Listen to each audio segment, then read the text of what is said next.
ಹೋದ ಅವಧಿಯಲ್ಲಿ ನಾವೇನ್ ಮಾಡ್ತೀವಿ ನವೀನ ಸಂಪನ್ಮೂಲಗಳ ಬಗ್ಗೆ ತಿಳಿದುಕೊಳ್ತಾ ಬಂದ್ವಿ. ಆ ಸಂಪನ್ಮೂಲದಲ್ಲಿ ನೈಸರ್ಗಿಕ ಸಂಪನ್ಮೂಲದಲ್ಲಿ 2 ವಿಧಗಳನ್ನಾಗಿ ವಿಂಗಡಣೆಯನ್ನ ಮಾಡಿದ್ವಿ. ಮೊದಲನೇದಾಗಿ ಬರ್ತಕ್ಕಂಥ ಸಂಪನ್ಮೂಲ ಏನಿದೆ ನವೀಕರಿಸಬಹುದಾದ ಸಂಪನ್ಮೂಲ. ಅಂದಲ್ಲಿ ನಾವೇನ್ ಮಾಡ್ಬೋದು ವಸ್ತುಗಳು ಬಳಸಿದಂತೆಲ್ಲ ಅವೇನೋಟ ಮತ್ತೆ ನಾವು ನವೀಕರಿಸೋದಕ್ಕೆ ಸಾಧ್ಯ ಆಗ್ತೈತಿ. ಅಂದ್ರೆ ಆ ವಸ್ತುಗಳಿಂದ ನಾವು ಮತ್ತೆ ಮರಳಿ ಪಡಿಬಹುದು. ಅಂದ್ರೆ ಮುಗಿದು ಬಿಡ್ತಕ್ಕಂಥ ಸಂಪನ್ಮೂಲಗಳನ್ನ ನಾವು ಮತ್ತೆ ಏನ್ ಮಾಡ್ಬೋದು ಮರಳಿ ಪಡೆಯಬಹುದು. ಬರ್ತಕ್ಕಂಥ ಸಂಪನ್ಮೂಲಗಳು ಯಾವ ನೋಡಿದ್ವಿ ನಾವು ಮಣ್ಣು, ನೀರು ಮತ್ತು ಸೌರಶಕ್ತಿ. ಇವುಗಳು ನಮಗೆ ಮುಗಿದು ಹೋದರೂ ಸಹಿತ ಮತ್ತೆ ನಾವೇನ್ ಮಾಡೋದ್ರಲ್ಲಿ ಮರಳಿ ಪಡೆಯಬಹುದು. ಇಂತಹ ಸಂಪನ್ಮೂಲಗಳನ್ನ ಏನಾಗ್ತದೆ ನವೀಕರಿಸಬಹುದಾದ ಸಂಪನ್ಮೂಲ. ಅಂದ್ರೆ ಸಂಪನ್ಮೂಲಗಳು ಅಂದ್ರೆ ಮುಗಿದು ಹೋದರೂ ಸಹಿತ ನಾವು ಏನ್ ಮಾಡ್ತೀವಿ ಮತ್ತೆ ಮರಳಿ ಉತ್ಪತ್ತಿಯನ್ನ ಮಾಡಬಹುದು ಅಥವಾ ಮತ್ತೆ ಮರಳಿ ನಾವು ಇಂಧನಗಳನ್ನ ಪಡೆದುಕೊಳ್ಳಬಹುದು. ಅಂತ ಸಂಪನ್ಮೂಲಗಳನ್ನ ನವೀಕರಿಸಬಹುದಾದ ಸಂಪನ್ಮೂಲ ಅಂತೇಳಿ ಕರಿತೀವಿ. ಇನ್ನು ಎರಡನೇದಾಗಿ ಬರ್ತಕ್ಕಂಥದ್ದು ನವೀಕರಿಸಲಾಗದ ಸಂಪನ್ಮೂಲ. ಇಲ್ಲಿ ನವೀಕರಿಸಲಾಗದ ಅಂತ ನೋಡಿದಾಗ ಅಲ್ಲಿ ನಾವು ಏನ್ ನೋಡ್ತೀವಿ ನವೀಕರಿಸಲಾಗದ ಅದನ್ನ ಮತ್ತೆ ಆ ವಸ್ತುಗಳನ್ನ ಮರಳಿ ಪಡೆಯೋದಕ್ಕೆ ಸಾಧ್ಯವಾಗುವುದಿಲ್ಲ.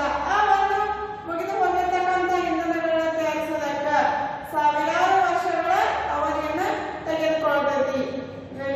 ಸಾವಿರಾರು ವರ್ಷಗಳ ಅವಧಿಯನ್ನ ತೆಗೆದುಕೊಳ್ಬೇಕು. ಆ ಸಂಪನ್ಮೂಲಗಳನ್ನು ಮತ್ತೆ ಮರಳಿಸುವುದಕ್ಕ ಸಾಧ್ಯವಾಗದೇ ಇರ್ತಕ್ಕಂತಹ ಸಂಪನ್ಮೂಲಗಳಂತೇಳಿ ಹೇಳ್ಬಹುದು. ಇಲ್ಲಿ ಸೌರಶಕ್ತಿಯನ್ನ ನೋಡಿದ್ವಿ ನಾವು. ಅಲ್ಲಿ ಸೌರಶಕ್ತಿ ನಮಗೆ ಏನಾಗ್ತದೆ ಮತ್ತೆ ನಾವು ಪಡೆದುಕೊಳ್ಬಹುದು. ಅಂದ್ರೆ ಸೂರ್ಯನಿಂದ ದೊರಕತಕ್ಕಂಥ ಶಕ್ತಿಗೆ ನಾವೇನಂತ ಕರಿತೀವಿ ಸೌರಶಕ್ತಿ ಅಂತೇಳಿ ಕರಿತೀವಿ.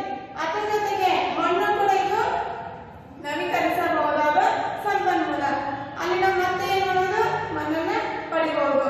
ಅದು ಶಾಶ್ವತವಾಗಿ ಸಿಗ್ತಕ್ಕಂಥ ಒಂದು ಸಂಪನ್ಮೂಲ. ಅದರ ಜೊತೆಗೆ ನೀರು ಸಹಿತವನ್ನ ನವೀಕರಿಸಬಹುದಾದ ಸಂಪನ್ಮೂಲ. ಅದನ್ನು ಸಹಿತ ನಾವೇನ್ ಮಾಡೋದು ಮತ್ತೆ ಮರಳಿ ಪಡೆಯಬಹುದು. ಆದ್ರೆ ಇಲ್ಲಿ ಎರಡನೇದಾಗಿ ನೈಸರ್ಗಿಕ ಸಂಪನ್ಮೂಲಗಳಲ್ಲಿ ಎರಡನೇದಾಗಿ ಬರ್ತಕ್ಕಂಥ ಸಂಪನ್ಮೂಲದ ನವೀಕರಿಸಲಾಗದ ಸಂಪನ್ಮೂಲ. ನವೀಕರಿಸಲಾಗದ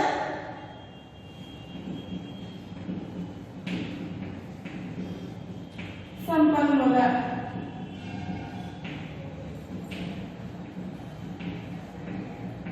ಈ ಇಂಧನಗಳನ್ನ ಇಲ್ಲಿ ನವೀಕರಿಸಲಾಗದ ಸಂಪನ್ಮೂಲದಲ್ಲಿ ನಾವು ಯಾವ ವಸ್ತುಗಳನ್ನು ತೆಗೆದುಕೊಳ್ತೀವಿ ಅಥವಾ ಯಾವ ಇಂಧನಗಳನ್ನು ತೆಗೆದುಕೊಳ್ತೀವಿ. ಇಲ್ಲಿ ನಾವೇನ್ ಮಾಡ್ತೀವಿ ಇಂಧನಗಳನ್ನ ತೆಗೆದುಕೊಳ್ತೀವಿ. ಅಲ್ಲಿ ಇಂಧನ ಪೆಟ್ರೋಲ್ ಆಗಿರ್ಬೋದು, ಡೀಸೆಲ್ ಆಗಿರ್ಬೋದು, ಸೀಮೆ ಎಣ್ಣೆ ಕೂಡ ಆಗಿರ್ಬೋದು ಅಥವಾ ಕಲ್ಲಿದ್ದಲು ಸಹಿತ ನಾವು ತೆಗೆದುಕೊಳ್ಬಹುದು.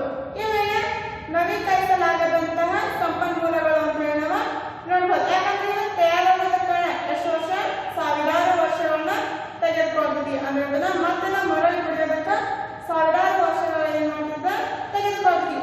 ಅದರಲ್ಲಿ ಬರ್ತಕ್ಕಂತಹ ನವೀಕರಿಸಲಾಗದ ಸಂಪನ್ಮೂಲದಲ್ಲಿ ಬರ್ತಕ್ಕಂಥ ಮೊದಲನೇದಾದ ಇಂಧನಗಳಲ್ಲಿ ಯಾವ ಅನ್ನೋದ್ರ ಬಗ್ಗೆ ನೋಡೋಣ.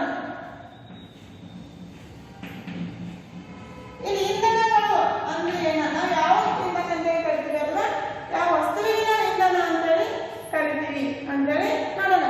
ಇಂಧನಗಳು ಇವ ಉಳಿದ ಶಕ್ತಿಯ ಜೊತೆಗೆ ಉಷ್ಣವನ್ನು ಸಹಿತ ಬಿಡುಗಡೆಯನ್ನ ಮಾಡ್ತಾವ. ಇವ ಇಂಧನಗಳು ಏನೈತಿ ಉರಿದು ಶಕ್ತಿಯ ಜೊತೆಗೆ ತನ್ನ ಉಷ್ಣವನ್ನು ಸಹಿತ ಬಿಡುಗಡೆಯನ್ನ ಮಾಡ್ತಾವ. ಅದರ ಜೊತೆಗೆ ತನ್ನ ಉಷ್ಣವನ್ನು ಬಿಡುಗಡೆ ಮಾಡುವ ವಸ್ತುಗಳಿಗೆ ಅಲ್ಲೇನ್ ಮಾಡ್ತೀವಿ ನಾವು ಅನೇಕ ಕೆಲಸಗಳಿಗಾಗಿ ಇದನ್ನ ಬಳಸೋದು. ಅಂದ್ರೆ ಇಂಧನಗಳು ಉರಿಯುವುದರ ಜೊತೆಗೆ ಉಷ್ಣವನ್ನ ಬಿಡುಗಡೆ ಮಾಡ್ತಾವ. ಉಷ್ಣವನ್ನು ಬಿಡುಗಡೆ ಮಾಡುವಾಗ ಅಲ್ಲಿ ವಸ್ತುಗಳಿಗಾಗಿ ಅಥವಾ ಅನೇಕ ಕೆಲಸಗಳಿಗಾಗಿ ಏನ್ ಮಾಡ್ತೀವಿ ಇಂಧನಗಳನ್ನ ಉಪಯೋಗ ಮಾಡ್ಕೊಳ್ತೀವಿ. ಅವು ಏನ್ ಮಾಡ್ತಾವ ಉಷ್ಣ ಶಕ್ತಿಯನ್ನು ಸಹಿತ ಬಿಡುಗಡೆ ಮಾಡ್ತಾವ. ಇಂಧನಗಳು ಉರಿಯುವುದರ ಜೊತೆಗೆ ಉಷ್ಣ ಶಕ್ತಿಯನ್ನ ಬಿಡುಗಡೆ ಮಾಡ್ತಾವು. ಅದರ ಜೊತೆಗೆ ಏನ್ ಮಾಡ್ತಾವ ಅನೇಕ ಕೆಲಸಗಳಿಗೆ ಸಹಿತ ನಾವು ಆ ಇಂಧನವನ್ನ ಬಳಸ್ಕೊಳ್ತೇವೆ. ಆ ಉದಾಹರಣೆಗೆ ಅಲ್ಲಿ ಇಂಧನಗಳನ್ನ ಎದಕ್ಕೆ ಬಳಸ್ಕೊಳ್ತೀವಿ? ಉದಾಹರಣೆಗೆ ನೋಡಬೇಕಾದ್ರೆ ವಾಹನಗಳು ಚಲಿಸುವಂತೆ ಮಾಡುವುದು. ಇಂಧನಗಳು ಯಾವ ಉದಾಹರಣೆ ಇರ್ತದೆ? ವಾಹನಗಳು ಚಲಿಸುವಂತೆ ಮಾಡುವುದು. ವಾಹನಗಳು ಚಲಿಸುವಂತೆ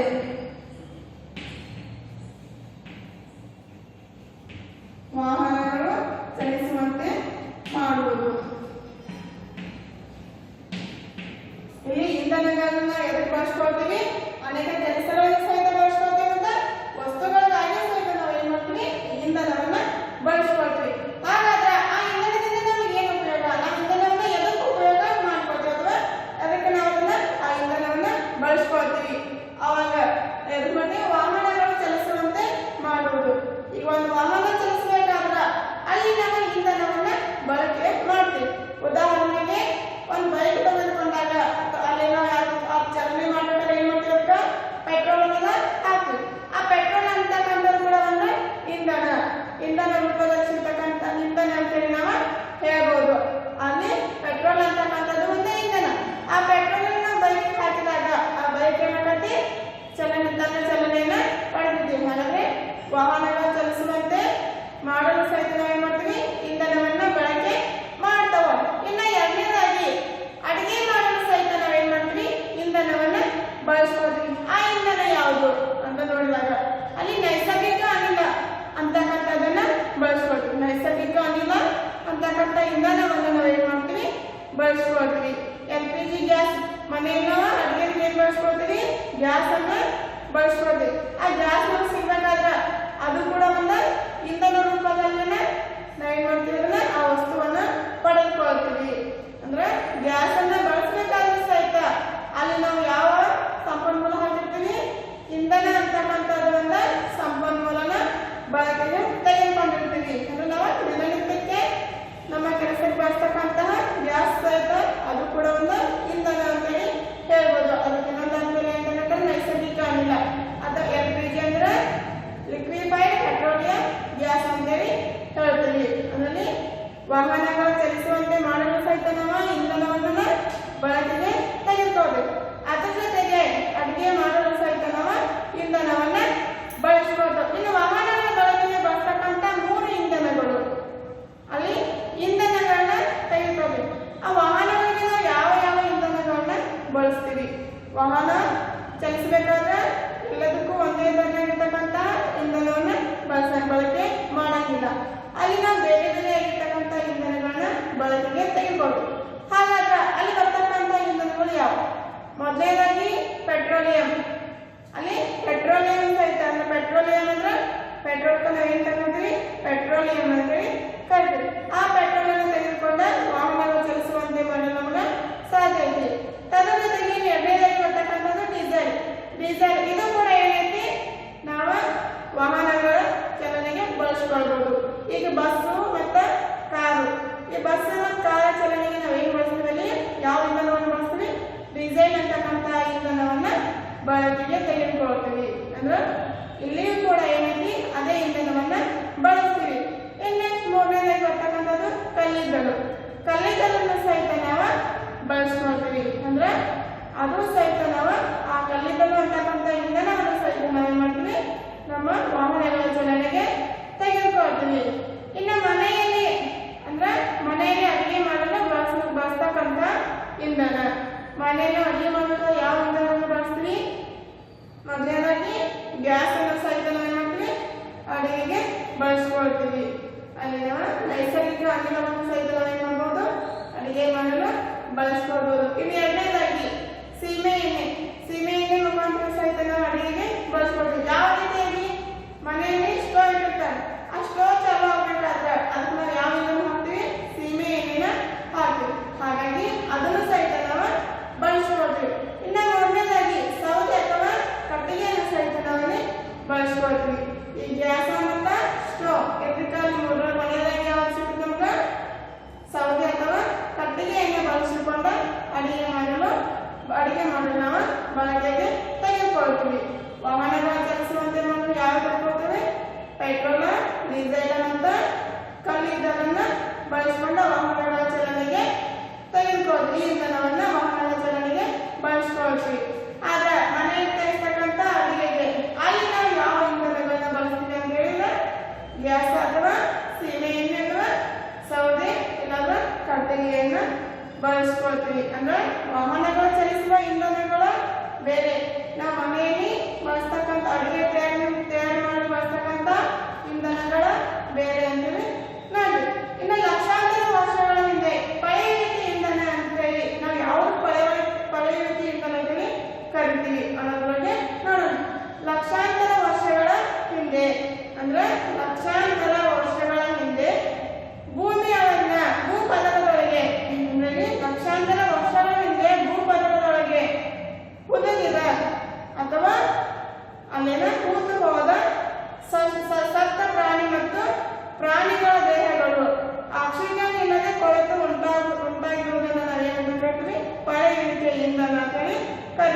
ಲಕ್ಷಾಂತರ ವರ್ಷಗಳ ಹಿಂದೆ. ಲಕ್ಷಾಂತರ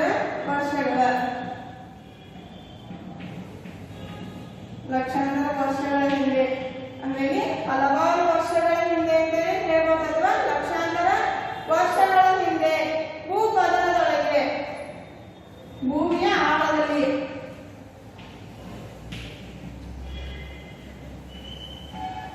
ಭೂಪದರದೊಳಗೆ ಕೂತು ಹೋದ.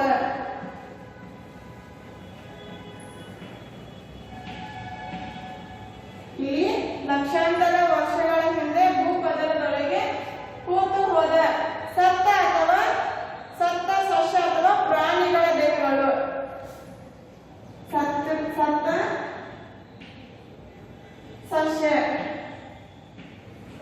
ಅಥವಾ ಪ್ರಾಣಿಗಳ ದೇಹ.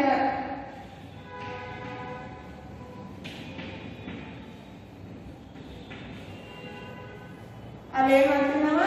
ಲಕ್ಷಾಂತರ ವರ್ಷಗಳ ಹಿಂದೆ ಭೂಪದರದೊಳಗೆ ಕೂತು ಹೋದ ಸತ್ತ ಸಸ್ಯ ಮತ್ತು ಪ್ರಾಣಿಗಳ ದೇಹವನ್ನ.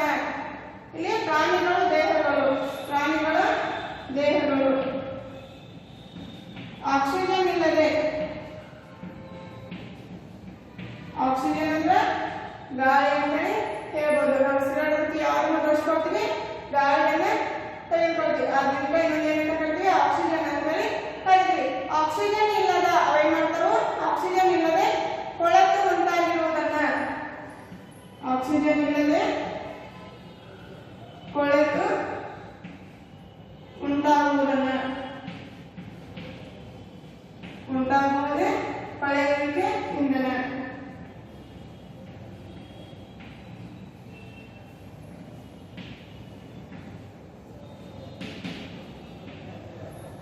ಎಲ್ಲೆಲ್ಲಿ ಕೊಳೆಯುವಿಕೆ ಇಂಧನ ಎದಕ್ಕೆ ಕರಿತೀವಿ?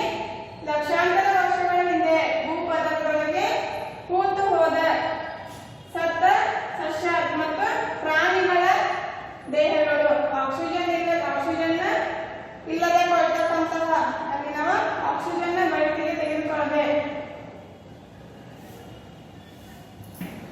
ಆಕ್ಸಿಜನ್ ಇಲ್ಲದೆ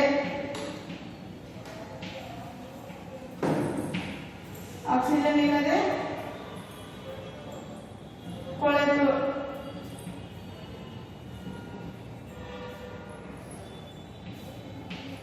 ಇಲ್ಲಿ ಆಕ್ಸಿಜನ್ ಇಲ್ಲದೆ ಕೊಳೆತು ಉಂಟಾಗುವುದೇ ಕೊಳೆಯುವಿಕೆ ಇಂಧನ ಅಂತೇಳಿ ಕರಿತೀವಿ. ಲಕ್ಷಾಂತರ ವರ್ಷಗಳ ಹಿಂದೆ ಭೂಪದರದೊಳಗೆ, ಭೂಪದರ ಅಂದ್ರೆ ಭೂಮಿಯ ಒಳಗೆ, ಅಲ್ಲೇನಂತೆ ಸತ್ತಿರ್ತಕ್ಕಂತಹ ಸಸ್ಯಗಳಾಗಿರ್ಬೋದು ಅಥವಾ ಪ್ರಾಣಿಗಳ ದೇಹಗಳಾಗಿರ್ಬಹುದು. ಅಲ್ಲಿ ನಾವು ಆಕ್ಸಿಜನ್ ಇಲ್ಲದೆ ಅವೇನ್ ಮಾಡ್ತಾವ? ಕೊಳಿತವು ಅಥವಾ ಆಕ್ಸಿಜನ್ ಇಲ್ಲದೆ ನಾಶವನ್ನ ಹೊಂದುತ್ತವೆ. ಅಂತವನ್ನ ಅದಕ್ಕೆ ಕೊಳೆಯುವಿಕೆ ಇಂಧನ ಅಂತೇಳಿ ಕರೀತಾವೆ.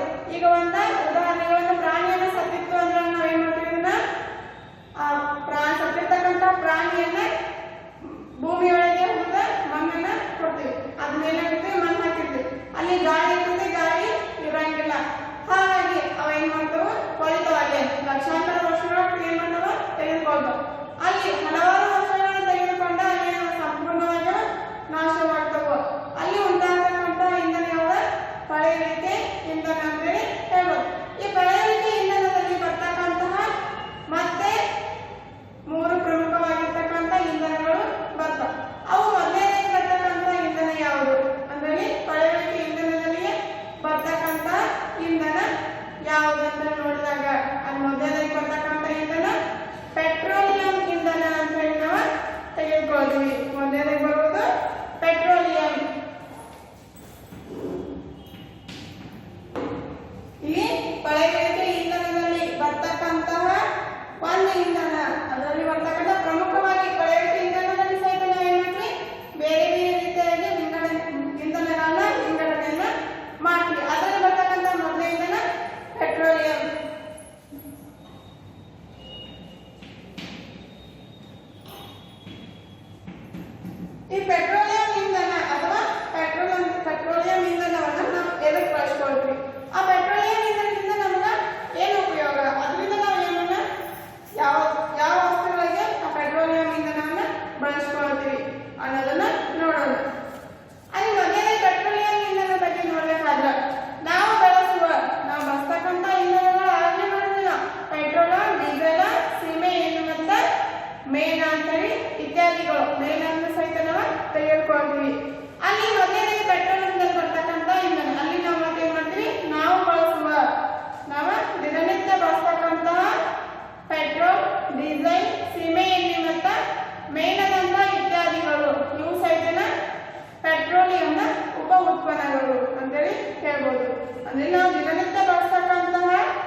ಡೀಸೆಲ್,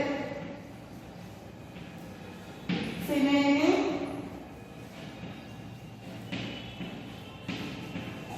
ಮತ್ತು ಮೇಣ. ಪೆಟ್ರೋಲಿಯಂನ ಉಪ ಉತ್ಪನ್ನಗಳು ಯಾವ? ಪೆಟ್ರೋಲಿಯಂ, ಡೀಸೆಲ್, ಸೀಮೆಎಣ್ಣೆ ಮತ್ತು ಮೇಣ. ಇವುಗಳನ್ನ ಪೆಟ್ರೋಲಿಯಂನ ಉಪ ಉತ್ಪನ್ನಗಳಾಗಿ ನಾವು ಬಳಸ್ಕೊಳ್ತೀವಿ. ಇನ್ನು ಪೆಟ್ರೋಲಿಯಂ ಎಂಬುದ ಭೂಮಿಯೊಳಗೆ ರೂಪುಗೊಂಡಿರುವ ಒಂದು ದ್ರವ ರೂಪದ ಖನಿಜ ಅಂತೇಳಿ ಹೇಳ್ಬೋದು. ಪೆಟ್ರೋಲಿಯಂ ಭೂಮಿಯೊಳಗಡೆ ರೂಪುಗೊಂಡಿರ್ತೈತಿ ಅಂದ್ರೆ ಎಲ್ಲಿ ಹುಟ್ಟಿಕೊಳ್ಳತೈತಿ? ಭೂಮಿಯಲ್ಲಿನ ಏನ್ ಮಾಡ್ತೈತಿ? ಪೆಟ್ರೋಲಿಯಂ ಅಂತಕ್ಕಂಥ ಇಂಧನ ಹುಟ್ಟಿಕೊಳ್ಳತೈತಿ. ದ್ರವ ರೂಪದ ಒಂದು ಖನಿಜ. ಈ ಪೆಟ್ರೋಲಿಯಂ ಅಂತಕ್ಕಂಥದ್ದು ದ್ರವ ರೂಪದ ಒಂದು ಖನಿಜ. ದ್ರವ ರೂಪದ ಖನಿಜ. ದ್ರವ ಅಂದ್ರೆ ನಾವು ಎದಕ್ಕೆ ಕರಿತೀವಿ? ನೀರನ್ನು ಸಹಿತ ದ್ರವ ವಸ್ತು ಅಂತೇಳಿ ಹೇಳ್ತೀವಿ. ಹಾಗಾದ್ರೆ ದ್ರವ ಅಂದ್ರೆ ಏನಿದೆ? ನೀರನ್ನ ಸಹಿತ ನಾವು ಏನಂತ ಕರಿತೀವಿ? ದ್ರವ ರೂಪದ ಒಂದು ವಸ್ತು ಅಂತೇಳಿ ಕರಿತೀವಿ. ಅದೇ ರೀತಿಯಾಗಿ ಪೆಟ್ರೋಲಿಯಂ ಅಂತಕ್ಕಂಥ ಸಹಿತ ದ್ರವ ರೂಪದ ವಸ್ತು ಅಂತೇಳಿ ನಾವು ಹೇಳ್ಬೋದು. ಯಾಕಂದ್ರೆ ಇಲ್ಲಿ ಉತ್ಪನ್ನ ಆಗ್ತಕ್ಕಂಥದ್ದು ಪೆಟ್ರೋಲಿಯಂ ಏನು ಉತ್ಪತ್ತಿಯನ್ನು ಮಾಡ್ತೈತಿ? ಭೂಮಿಯೊಳಗೆ ರೂಪುಗೊಳ್ತೈತಿ. ಅಂದ್ರೆ ಭೂಮಿಯೊಳಗೆ ಏನ್ ಮಾಡ್ತೈತಿ? ಪೆಟ್ರೋಲಿಯಂ ಅಂತಕ್ಕಂಥದ್ದು ಹುಟ್ಟುಕೊಳ್ತೈತಿ. ಅಲ್ಲಿ ನಮ್ಗೆ ಯಾವ ರೂಪದ ಸಿಗ್ತದೆ? ದ್ರವ ರೂಪದ ಒಂದು ಖನಿಜ ಅಂತಕ್ಕಂಥ ರೂಪದಲ್ಲಿ ನಮ್ಗೆ ಏನ್ ಮಾಡ್ತೈತಿ? ಸಿಗ್ತೈತಿ. ಅಂದ್ರೆ ಇಲ್ಲಿ ಶಿಲಾಪದರಗಳ ಅಡಿಯಲ್ಲಿ ಶೇಖರಣವಾದ ಸತ್ತ ಜೀವಿಯ ದೇಹದ ಮೇಲೆ ಬ್ಯಾಕ್ಟೀರಿಯಾಗಳ ಕ್ರಿಯೆ ಅಧಿಕ ಉಷ್ಣತೆ ಮತ್ತು ಒತ್ತಡಗಳಿಂದ ಪೆಟ್ರೋಲಿಯಂ ರೂಪುಗೊಳ್ತೈತಿ. ಅದು ಯಾವ ರೀತಿಯಾಗಿ ರೂಪುಗೊಳ್ತೈತಿ? ಅಲ್ಲಿ ಯಾವ ರೂಪದ ಶಿಲಾಪದರಗಳ ಅಂದ್ರೆ ಭೂಮಿಯಲ್ಲಿರ್ತಕ್ಕಂಥ ಶಿಲೆಗಳ ಅಥವಾ ಶಿಲಾಪದರಗಳ ಮೂಲಕ, ಶಿಲಾಪದರಗಳ ಅಡಿಯಲ್ಲಿ ಶೇಖರವಾದ ಸತ್ತ ಜೀವಿಗಳ ದೇಹದ ಮೇಲೆ ಇರ್ತಕ್ಕಂತಹ ಬ್ಯಾಕ್ಟೀರಿಯಾಗಳ ಕ್ರಿಯೆ ನಡೆದು ಬ್ಯಾಕ್ಟೀರಿಯಾಗಳ ಕ್ರಿಯೆ ಅಧಿಕ ಉಷ್ಣತೆ ಮತ್ತು ಒತ್ತಡಗಳಿಂದಾಗಿ ಆ ಪೆಟ್ರೋಲಿಯಂ ಏನ್ ಮಾಡ್ತೈತಿ? ಉತ್ಪತ್ತಿಯನ್ನ ಹೊಂದುತ್ತದೆ ಅಥವಾ ರೂಪುಗೊಳ್ತೈತಿ ಅಂತ ಹೇಳಿ ನಾವು ನೋಡಬಹುದು. ಅಂದ್ರೆ ಯಾವ ರೀತಿಯಾಗಿದೆ ತನ್ನ ರೂಪವನ್ನ ಪಡೆದುಕೊಳ್ತೈತಿ. ಅಲ್ಲಿ ನಾವು ಏನ್ ಮಾಡ್ತೀವಿ? ಶಿಲಾಪದರವಾಗಿರ್ತಕ್ಕಂತಹ ಭೂಮಿಯೊಳಗೆ ರೂಪುಗೊಂಡಿರುವ ಸತ್ತ ಜೀವಿಗಳ ದೇಹದ ಮೇಲೆ ಇರ್ತಕ್ಕಂಥ ಬ್ಯಾಕ್ಟೀರಿಯಾಗಳ ಕ್ರಿಯೆ ನಡೆದು ಅಲ್ಲಿ ಬ್ಯಾಕ್ಟೀರಿಯಾ ಕ್ರಿಯೆ ಮತ್ತು ಅಧಿಕ ಉಷ್ಣತೆ ಮತ್ತು ಒತ್ತಡಗಳಿಂದಾಗಿ ಈ ಪೆಟ್ರೋಲಿಯಂ ಏನ್ ಮಾಡ್ತೈತಿ? ರೂಪುಗೊಳ್ತೈತಿ ಅಥವಾ ಹುಟ್ಟಿಕೊಳ್ತೈತಿ ಅಂತ ನಾವು ನೋಡಿ. ಈ ಪೆಟ್ರೋಲಿಯಂ ಉಪ ಉತ್ಪನ್ನಗಳು ಯಾವ? ಪೆಟ್ರೋಲಿಯಂ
ಬರ್ತೈತಿ. ಅಂದ್ರೆ ನೈಸರ್ಗಿಕ ಅನಿಲವು ಪೆಟ್ರೋಲಿಯಂ ಬಾವಿಗಳ ಪೆಟ್ರೋಲಿಯಂದೊಂದಿಗೆ ಬರ್ತೈತಿ. ಇಲ್ಲಿ ನಾವು ಆ ಪೆಟ್ರೋಲಿಯಂ ಅಂತಕ್ಕಂಥ ಇಂಧನ ಎಲ್ಲಿ ತೆಗೆದುಕೊಳ್ತೀವಿ ನಾವು ಬಾವಿಯೊಳಗಿಂದ ಅದನ್ನ ತೆಗೆದುಕೊಳ್ತೀವಿ. ಅದರ ಜೊತೆಗೆ ಏನ್ ಸಿಗುತ್ತೆ ಪೆಟ್ರೋಲಿಯಂದೊಂದಿಗೆ ನೈಸರ್ಗಿಕ ಅನಿಲವನ್ನು ನಾವು ಪಡೆದುಕೊಳ್ತೇವೆ. ಅಂದ್ರೆ ಇಲ್ಲಿ ಯಾವ ರೀತಿಯಾಗಿ ಒತ್ತಡಕ್ಕೆ ಒಳಪಡಿಸಿದ ನೈಸರ್ಗಿಕ ಅನಿಲ ಅಂದ್ರೆ ಒತ್ತಡಕ್ಕೆ ಒಳಪಡಿಸಿದ ನೈಸರ್ಗಿಕ ಅನಿಲವನ್ನ ಪೆಟ್ರೋಲ್ ಮತ್ತು ಡೀಸೆಲ್ಗಳ ಬದಲಿಗೆ ಇಂಧನವಾಗಿ ವಾಹನಗಳ ಸಹಿತ ಏನ್ ಮಾಡ್ತೀವಿ ಬಳಸ್ಕೊಳ್ತೀವಿ. ಅಂದ್ರೆ ಒತ್ತಡಕ್ಕೆ ಒಳಪಡಿಸಿದ ನೈಸರ್ಗಿಕ ಅನಿಲವನ್ನ ಪೆಟ್ರೋಲ್ ಮತ್ತು ಡೀಸೆಲ್ಗಳ ಬದಲಿಗೆ ಇಂಧನವಾಗಿ ವಾಹನಗಳಿಗೆ ಬಳಸಲಾಗುತ್ತದೆ. ಇಲ್ಲಿ ನಾವೀಗ ವಾಹನಗಳಿಗೆ ಸಹಿತ ಏನ್ ಮಾಡೋದು ಇಲ್ಲ ನೈಸರ್ಗಿಕ ಅನಿಲವನ್ನ ಬಳಕೆ ಮಾಡೋದು ಅಥವಾ ಸಂಪೀಡಿತ ನೈಸರ್ಗಿಕ ಅನಿಲ ಅಂತ ಕೂಡ ನಾವು ಕರಿಬಹುದು. ಇಲ್ಲಿ ಒತ್ತಡಕ್ಕೆ ಒಳಪಡಿಸಿದ ನೈಸರ್ಗಿಕ ಅನಿಲ ಅಂತ ಹೇಳೋದು ಒಂದೇ ಅಥವಾ ಸಂಪೀಡಿತ ನೈಸರ್ಗಿಕ ಅನಿಲವನ್ನ ಇಲ್ಲಿ ನಾವು ಪೆಟ್ರೋಲ್ ಮತ್ತು ಡೀಸೆಲ್ಗಳ ಬದಲಿಗೆ ಇಂಧನವಾಗಿ ವಾಹನಗಳಿಗೆ ಬಳಸಬಹುದು ಅಂತ ಹೇಳಿ ಸಹಿತ ನಾವು ನೋಡಬಹುದು. ಅಂದ್ರೆ ನೈಸರ್ಗಿಕ ಅನಿಲವನ್ನು ಎಲ್ಲಿ ಬಳಸ್ಕೊಳ್ತೀವಿ ಮನೆಗೆ ಅಡಿಗೆ ಮಾಡಲು ಸಹಿತ ಈ ಅನಿಲವನ್ನ ಬಳಸ್ಕೊಳ್ತೀವಿ. ಅದು ನಾವು ದಿನನಿತ್ಯ ಮಾಡ್ತಕ್ಕಂತಹ ಅಡಿಗೆಗೆ ಸಹಿತ ನಾವು ಈ ನೈಸರ್ಗಿಕ ಅನಿಲವನ್ನು ಬಳಸ್ಕೊಳ್ತೀವಿ. ಅಲ್ಲಿ ನಾವು ಯಾವ ರೀತಿಯನ್ನ ಬಳಸ್ಕೊಳ್ತೀವಿ LPG ಗ್ಯಾಸ್ ನೋಡ್ತೀವಿ ಗ್ಯಾಸ್ ಅಂತ ನೋಡಿರ್ತೇವೆ.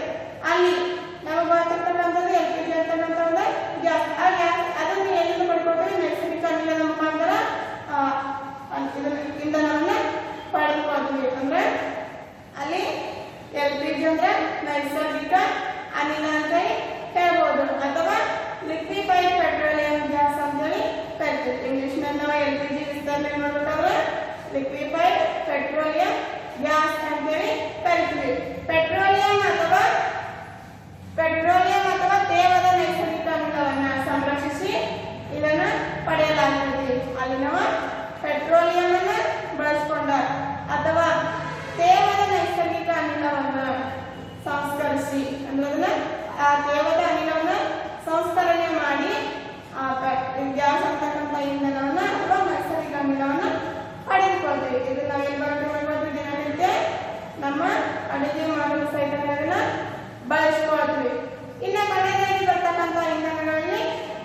ನೈಸರ್ಗಿಕ ಸಂಪನ್ಮೂಲದಲ್ಲಿ ಎಷ್ಟು ವಿಧಗಳನ್ನ ನೋಡಿದ್ವಿ ನಾವು? ಒಂದನೇದಾಗಿ ನವೀಕರಿಸಬಹುದಾದ ಸಂಪನ್ಮೂಲ ಅಂತ ನವೀಕರಿಸಲಾಗದ